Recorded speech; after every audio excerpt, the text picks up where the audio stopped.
முருகன் 9 கிரகங்கள் 27 நட்சத்திரங்கள் சேர்ந்து அவருடைய ஒரு பக்தனுக்கு கர்ம சோதனை கொடுத்தாலும் அதை முருகர் மாற்றுவார். ஏனென்றால் படைக்கும் தொழிலை முருகர் செய்ததினால் அதில் என்ன நடக்க வேண்டும், எப்படி நடக்க வேண்டும் என்ற அனைத்தும் முருகனுக்கு தெரியும். ஆதனால்தான் தன்னுடைய பக்தர்களுக்கு கடலை போல் அள்ளி அள்ளி கொடுக்கிறார். ஒருவரின் கர்மா எவ்வளவு மோசமாக இருந்தாலும் தன்னை நாடி வந்த உடனேயே சோதனையை அள்ளி கொடுத்து விடுவார் முருகன். அந்த சோதனை எப்படி இருக்கும் என்றால், நீங்கள் தாரை தாரையாய் கண்ணீர் விட்டு அழுவீர்கள். கண்ணீர் வந்தால் என்ன அர்த்தம்? உங்கள் கர்ம வினைகள் கரைகிறது அந்த கண்ணீரின் வழியாக. அந்த சோதனையை கொடுத்து கொடுத்து உங்கள் கர்மா தீர்ந்த பின் முருகன் நீங்கள் கேட்ட அனைத்து வரங்களையும் அள்ளி அள்ளி கொடுப்பார். அதிலும் ஒரு இடம் உள்ளது. படைக்கும் தொழிலை முருகன் சிறுவாபுரி என்னும் இடத்திலிருந்து செய்கிறார்.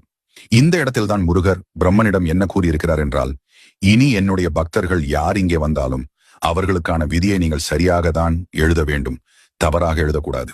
அப்படியே தவறாக எழுதினாலும்